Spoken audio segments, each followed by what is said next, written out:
Monday morning, the 2nd of February 2026. I am Priscilla Regina Nalwoga, Global Moderator.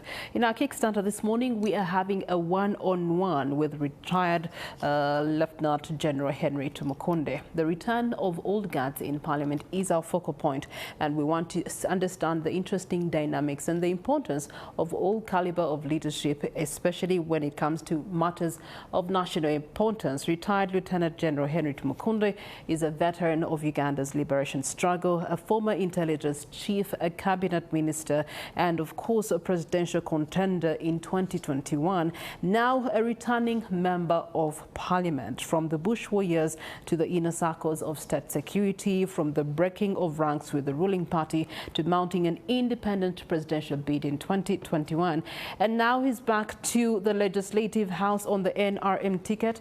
We get to look at his political journey and the mirrors it has towards Uganda's own complex democratic evolution. His return to Parliament as far as Rukungiri municipality is concerned, after of course a hotly contested race, placing him at the center of renewed debate on experience, on power, on security, and the future of Uganda's governance. And by that future, we mean the generational shifts in our politics that we must be cognizant of. And therefore, welcoming General to the show. Good morning to you, General. Good morning, Madam. Very happy to be with you, and very happy to be with National NTV after a long while. And of course, very happy to meet Ugandans at this level. Yes. And at this time. Yes. Let's start with our icebreaker. You've a man that has worn many hats. Yeah. You've worn the hat of a soldier, you've worn the hat of an intelligence officer, the hat of a minister, you've also worn the hat of a presidential candidate. As you are walking back into Parliament, heading towards the 12th Parliament, which version of Henry Tumukunde are we expecting to see in that seat? Well, all you have mentioned, Madam, is about the completeness of a human being. You can never go to anywhere leaving part of yourself behind. All that you mentioned are part of me, and that means exposure, it means experience, it means seasonedness, it means ability to, comprehend things without any complications. So I don't know which version I can call this version. All I can tell you is that I am a complete picture on Uganda's political scene, and I want to tap into every experience. For example, I can tell you that when matters of security are being raised in Parliament, I'll be a competent person, a competent listener, and a competent contributor should I choose to contribute. Should there be issues about command and control, I'll be having something to say. Should there be issues about our country being involved in international wars, cross-border wars, I have something to contribute. I have something to, tell Ugandans, and I am debating from a very competent point of view. I think well, I'll be modest, I'll be learning afresh. I've not been in Parliament for some time. So I'll be getting to equip myself. Many things have changed. You are talking about the digital world. You are talking about AI. You are talking about the president of a country being picked from his own country in 13 minutes. You are talking about, for example, 9 leaders of Hezbollah being put out in 2 days. It is quite a lot. We must always have the capacity to learn and open our minds to be able to compete in the most current, especially when you are an African operating in the kind of difficulties we happen to be operating in. General Tumukunde, you returning to Parliament after a period being away and winning the Rukungiri municipalities, it's something to actually, consider as we have a sit down with you this morning. What does this comeback mean for you personally? Well, Madam, the essentials of human life is keeping in circulation.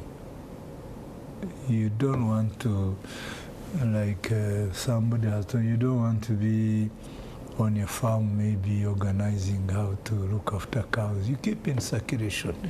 So one way of keeping in circulation is keeping in the corridors of influence. Corridors of influence, one of them is Parliament. Parliament is a very essential arm of, governance, and it matters that when you are there, you are part of what is going on in a country. I think I'm too young, considering how old Trump is. I think I'm too young to put myself out of circulation. Okay. Yes. On that note, what are the pressing concerns for the people of Rukungiri as you're coming into the 12th Parliament?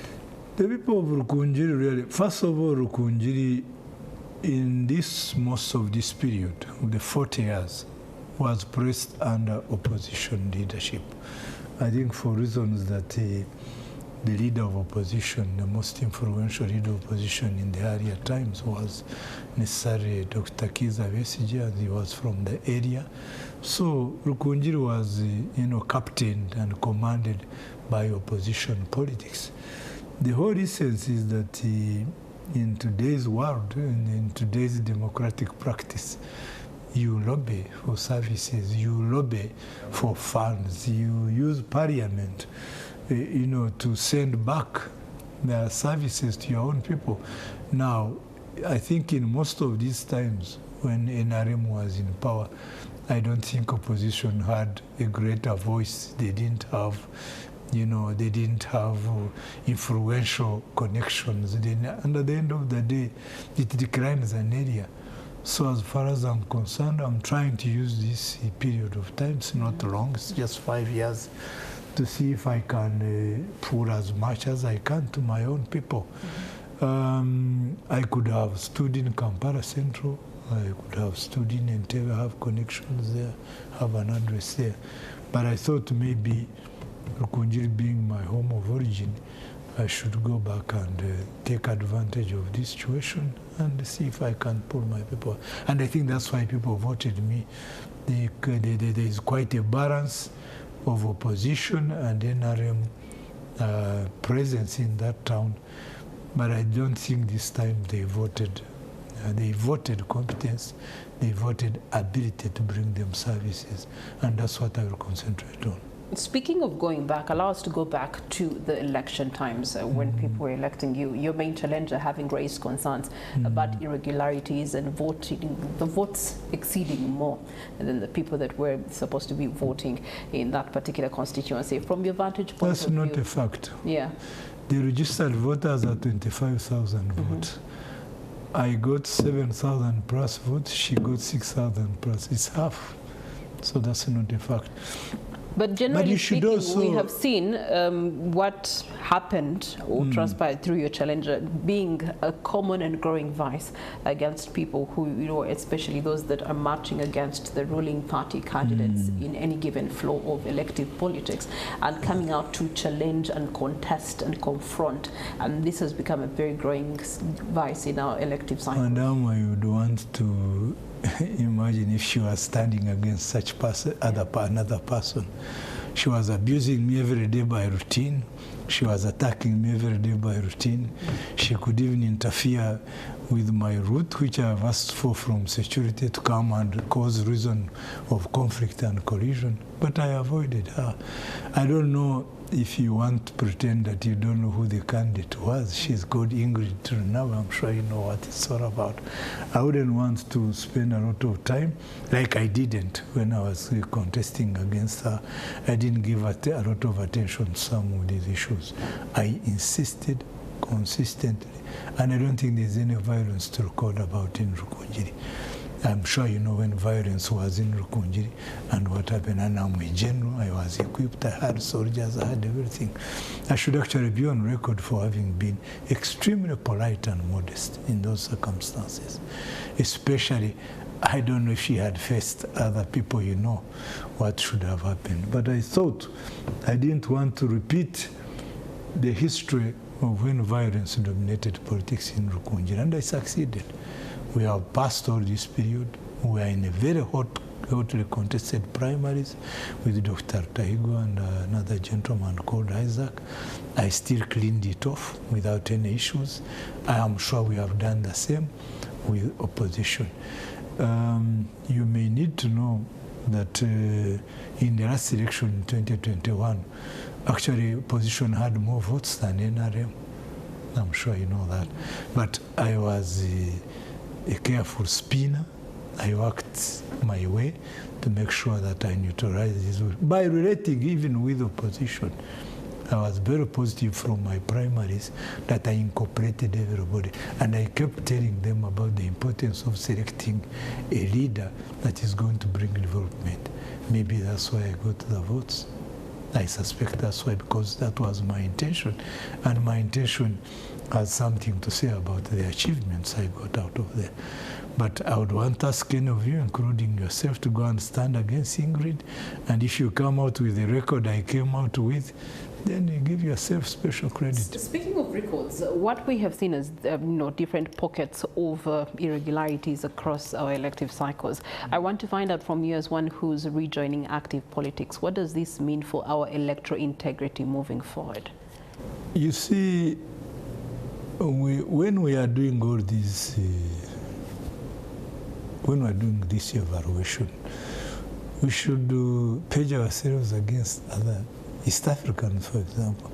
I don't know if we are on record beating Kenya. We are not on record beating Tanzania. You must have seen what happened in Tanzania.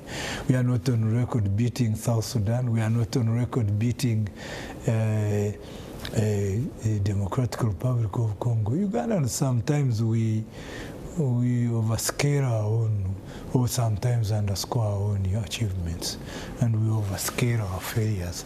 As far as I'm concerned, this was a generally smooth election.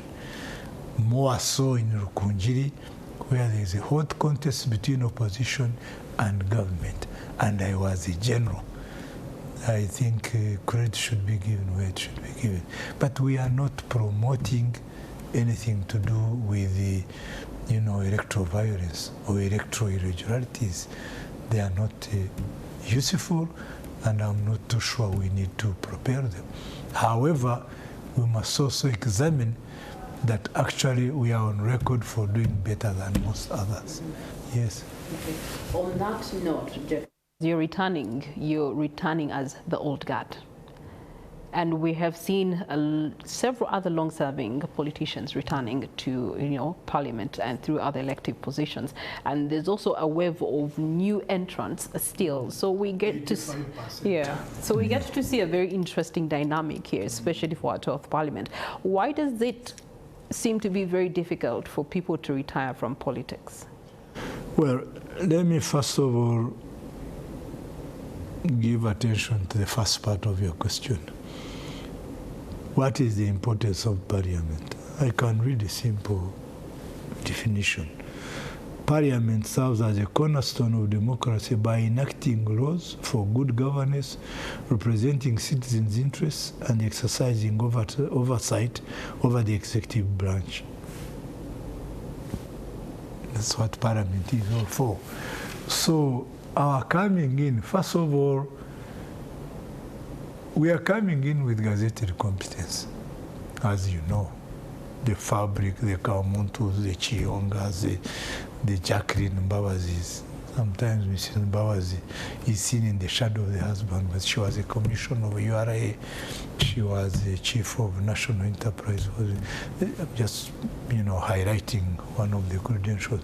So we are coming in front competence. We are fronting into front sobriety. We are coming into front progressive debate, effective debate, not just exchanging abuses and fighting in Parliament, not really. So we are coming into, we are offering quality. We are also bringing seasoned, experienced practice of government. If you discuss the practice of governance and government, I am here. I have every credential to put across. Dr. Chiyonga was the first UPM leader to have entered parliament. He's a surgeon, he's everything. These are things. Dr. Professor Kamut, you know who he is. Even in the recent times, you are still serving in cabinet, not as an official member, but as an invited member. Provide quality and I think Ugandans should be very excited about this. We are also bringing in a great history. We are responsible for changing government. The Kamuntus were part of the old government. We are equality to reckon with. There's nothing wrong with that. There's everything right with it.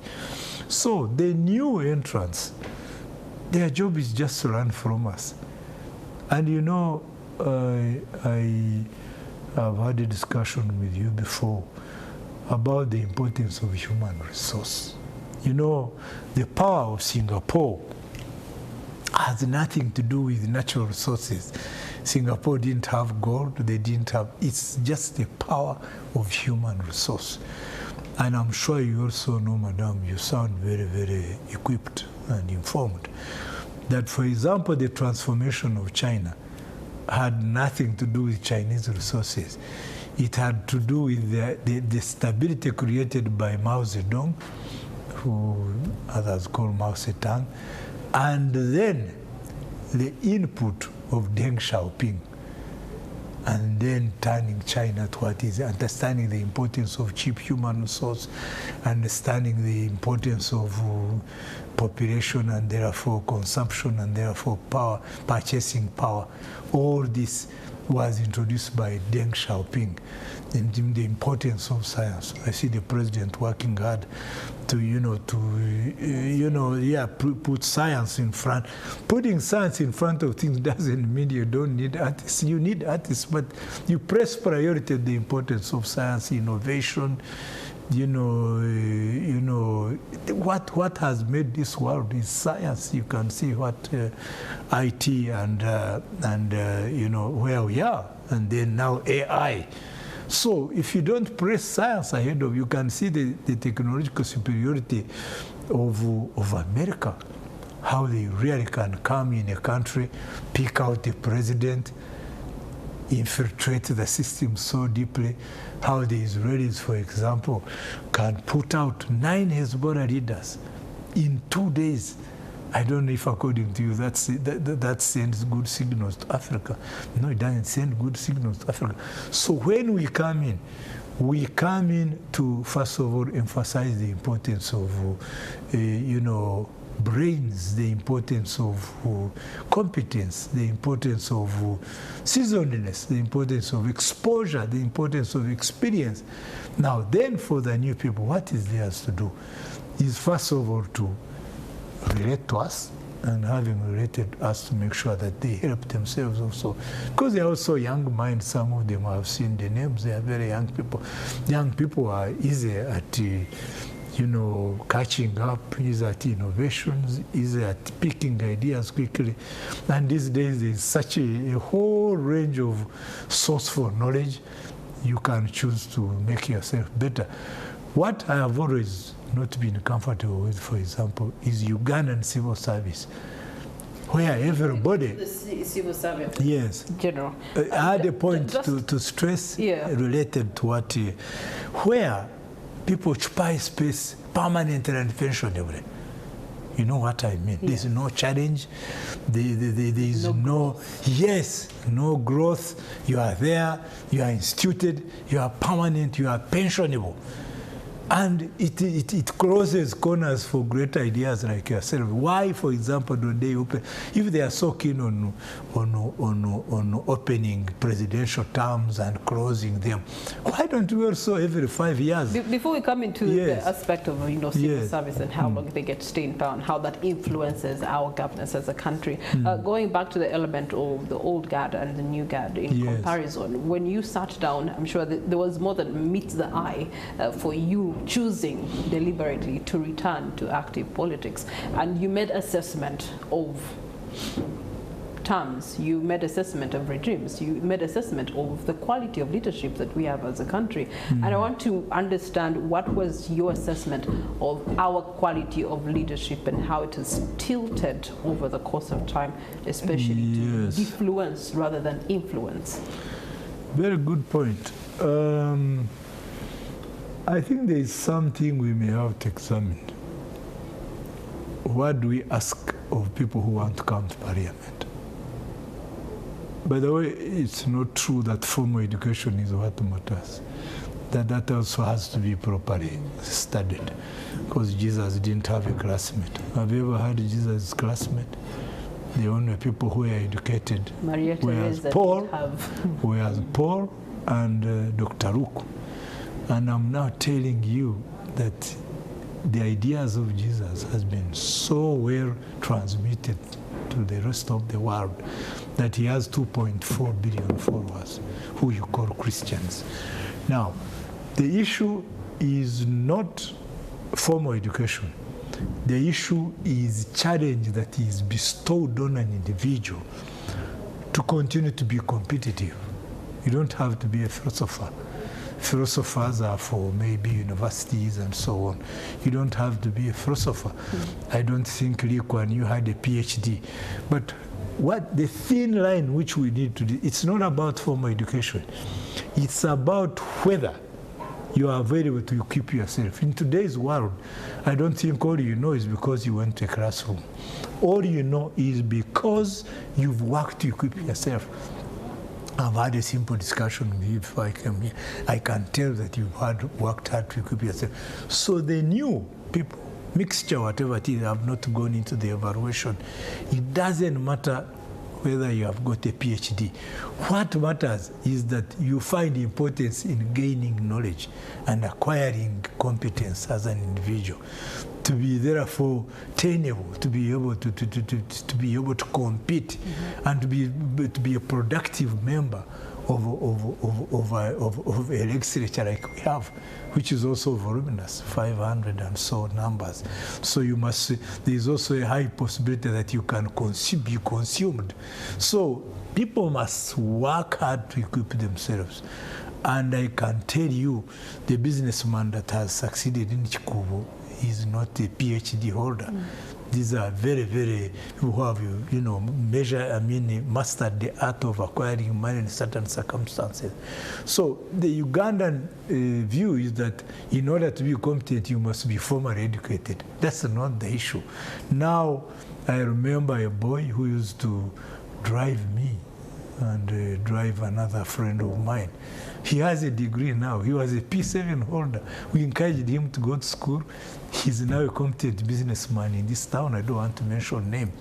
That means, therefore, if you have an opportunity to be elected to be a member of parliament, what is being asked of you is not necessarily the acquired formal education standards you go to, but the ability to understand the importance of equipping yourself as an individual to remain competent and be relevant in such an institution. What are the opportunities? Because we have elected. So yes, whether we've elected good, that's upon us for the next 5 years. Whether we've elected bad, that's a burden we'll carry for the next 5 years. But within the corridors of different elements and tools of leadership and governance, where is the opportunity to sharpen the quality of leadership in our country? You see, when you got absorbed in NTV and UBC, I remember your history has to do with UBC. It didn't matter that you were absorbed. It matters that as soon as you entered these institutions, you understood the importance of equipping yourself to remain competent and relevant to the demands of these institutions and the demands of the public you address every day. So, how people elected, of course, there's now a few issues, money, what, all these things. But that's not the most important. Once you are elected, look at yourself as an individual, and an individual of maximum opportunity. You are going to be paid reasonably very well. Of course, most of them argue that they would have spent so much when they are being elected. But you are facilitated, and facilitated to shape yourself into total competence in order to be a relevant player in that parliament. So, but you see also, you underscore Ugandans. They kept asking fundamental questions that I stood. What are you going to do for us? What is new with you? Why are you different? These are fundamental, and they are not being asked by intellectuals. They are being asked by ordinary peasants. What new things are you going to bring? What is the difference between you and others? Speaking of new things, you're not new to the precincts of Parliament. So there's looking back to when you were in Parliament and the reflections of lessons that you can now say you have learned over that period. What are some of those lessons? One of the things I want to specify is that I only stood for elections as a member of the Constituent Assembly. Won elections, and I returned to the army. So I was always a member of Parliament representing the army. The demands are completely different. Okay. This time I'm a member of Parliament representing the people. The people. Okay. And therefore, what for me I think is very, very important is having ability to read the needs of the people, and then having the capacity to represent them, knowing very well what their needs are. And then, of course, using your presence in such a parliament, your connections, your links, all this, to make sure then that you lobby for services. Because most MPs spend a lot of time trying to take solar panels, I don't know what, to the population. So that being in order to win a vote. Allow me to interject and ask, what did the people tell you were their needs? The people have a lot of needs. For example, they need cheap money to be able to borrow and do things. Yes. For example, for me, that's what struck my mind. For example, they need health insurance to be able to go to hospital. You see, when you have health insurance, madam, you even attract businesses related to health, because people don't want to come to a country where the person supposed to pay them is the ailing person that is in the hospital. So this is a fun health insurance, cheap money to be able to borrow and do their own things. Then, of course, the other fundamentals is the services like electricity, water. Yes, I'm from a municipality. These are fundamental things. People want their areas lit. They want to be able to do business using power. They want, therefore, cheap power. They want accessible water, affordable water. There are some of these. But also, most importantly, madam, the leader must also have capacity to impact on these human beings he purports to lead, to get to understand what is in the means of a leader to do and what is in the means of a government to do. You don't want to give false impression to people that you will create heaven and hell. But you should also know that they rely on you to have these services transmitted and brought to them. That's what, maybe to answer your question more squarely, I have learned one important thing, that a leader, especially a parliamentarian, your role is to create capacity to lobby for services for your country, to participate in the budget of a country and be a beneficiary. I think that's the importance of a leader in these kind of circumstances. Okay. When I was representing the army, the demands were completely different. Now I must deliver services to my people, and it is not from my pocket. It's from that's why when I was reading you the importance of parliament, you decide budget.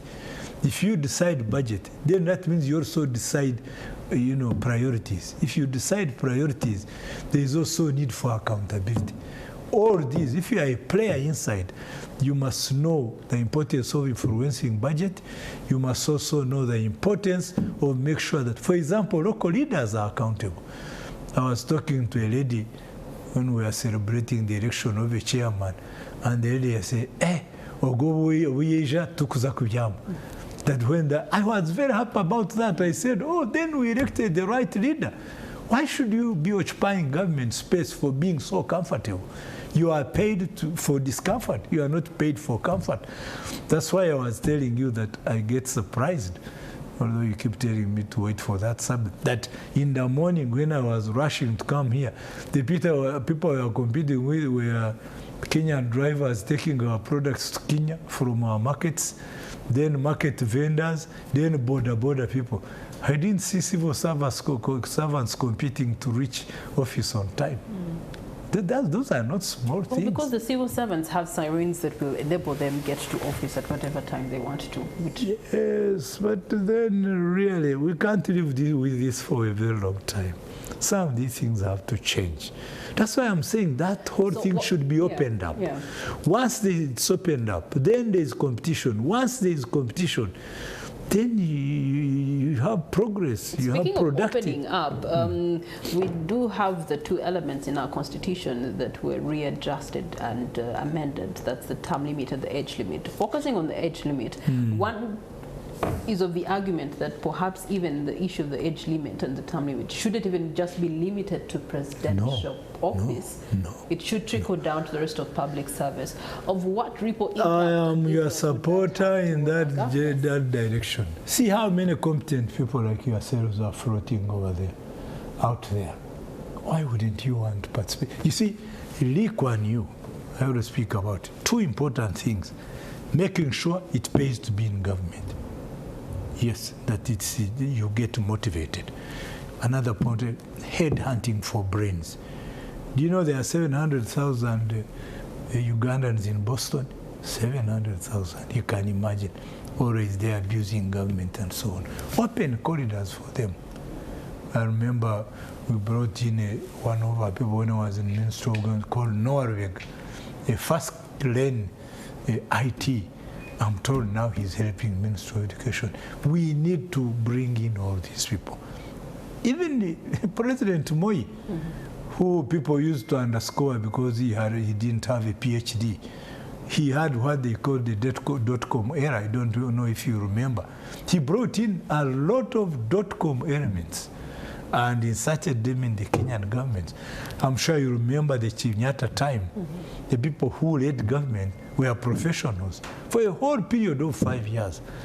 I can tell you it must have had grand influence on the Kenyan we face today and the Kenyan we faced yesterday. So the next question is, when we Ugandans are planning for tomorrow, what are we supposed to think about?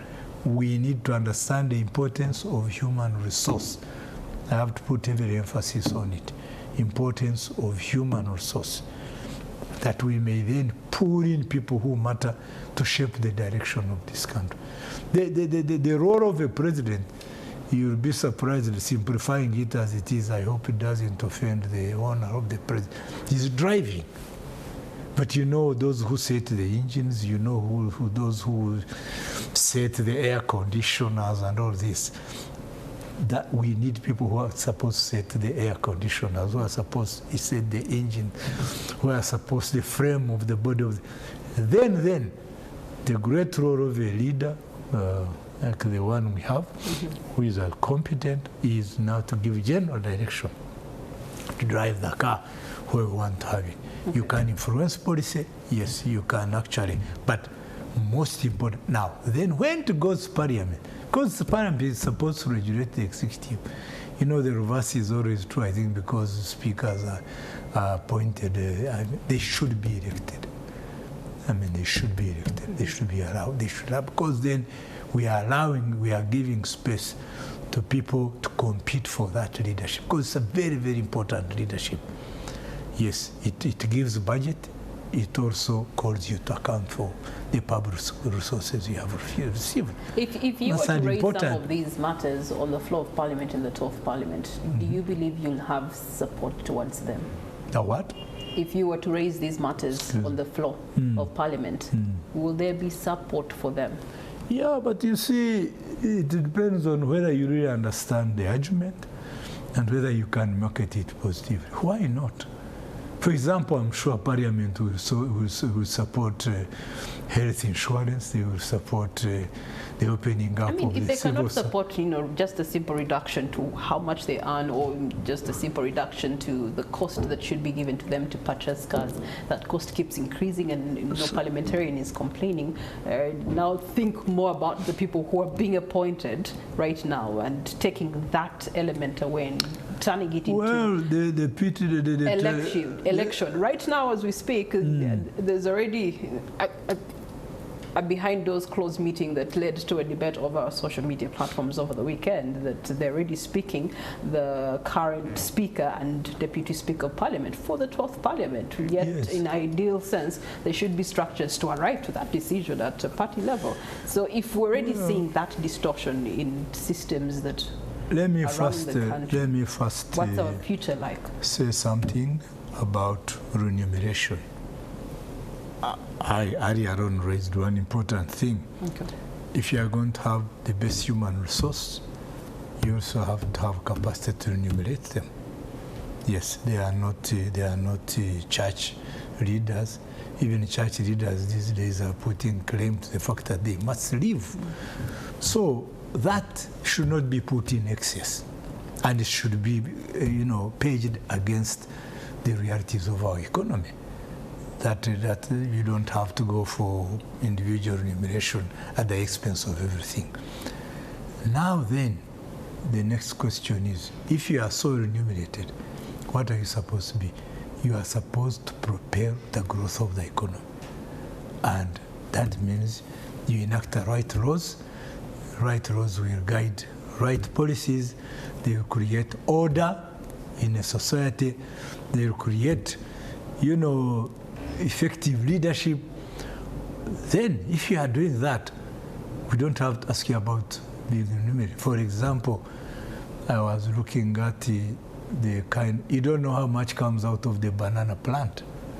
The stem can bring you fabric. It's a very popular fabric. You can also have these simpler things like chips. Even the tip of the banana plant has got a purpose. For example, even banana leaves are being, and we are such I don't want to use banana republic because that one has got a negative connotation. We are such a banana country. Why would we want to go into these very, very sophisticated? We have avocado. You know how much avocado is going to Kenya only to be used to extract oil, and you also even take them raw. In other words, why not reinvent the wheel that absolutely have, and reinvent it, madam, connected to what is naturally available for us.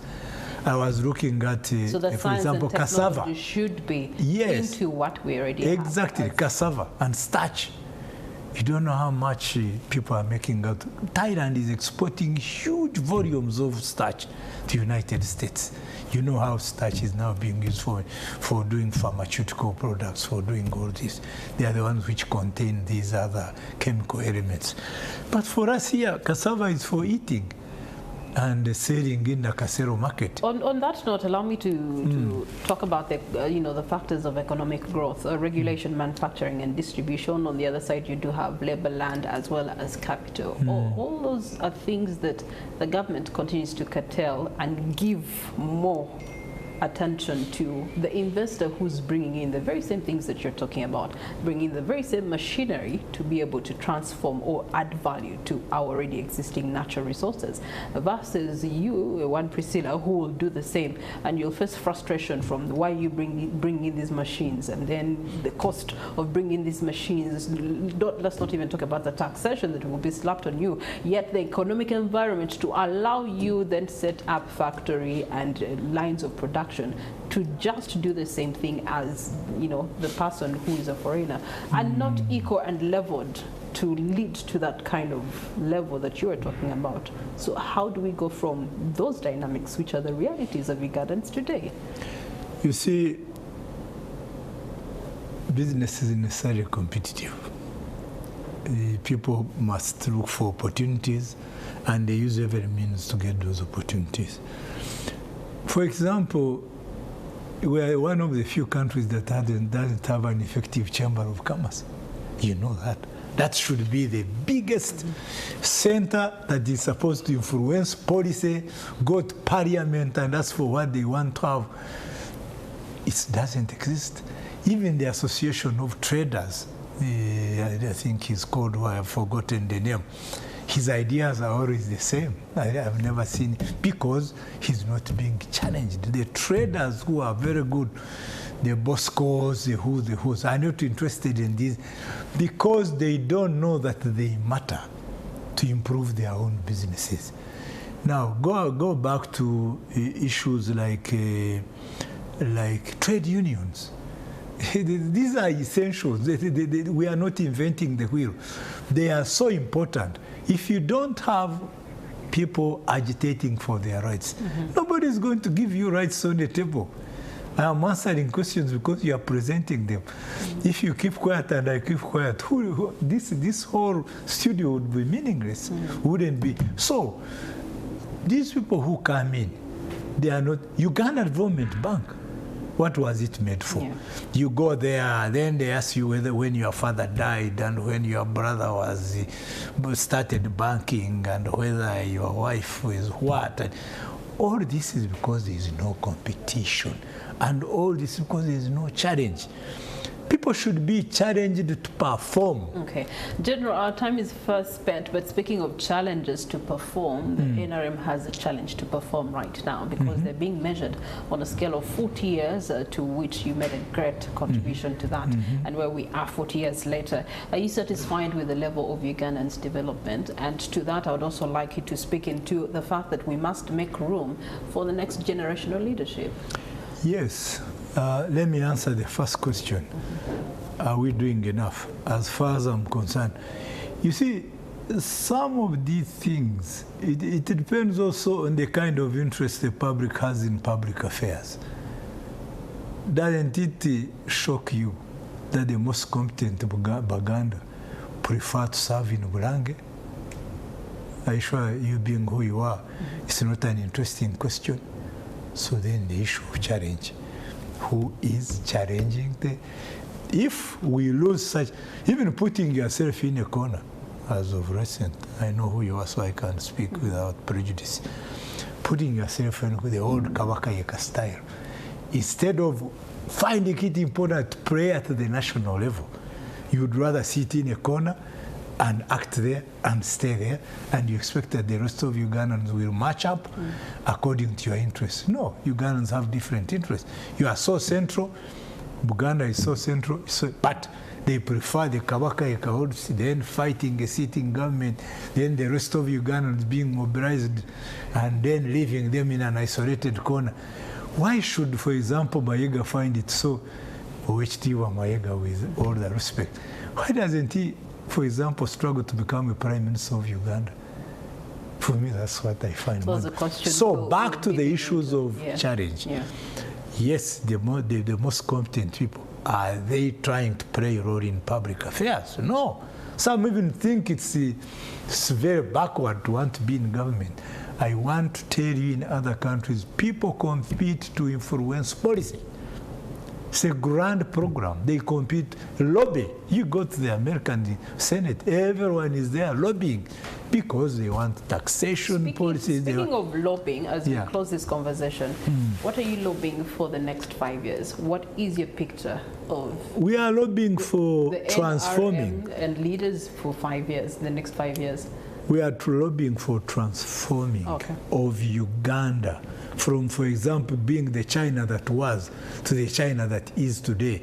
What don't we have? We have all it takes. All right, thank you. You know the role of Deng Xiaoping, and we are looking for Deng Xiaopings. A morning with the General is not a morning enough. We'll continue having these cups of my pleasure, madam, and General Henry Tumukunde. But I also advise you to invite more people like me to come and influence public. Thank you so much for being available for the next invitation. All right, as we sign out of our morning show this morning, we do have a birthday baby that we want to celebrate today.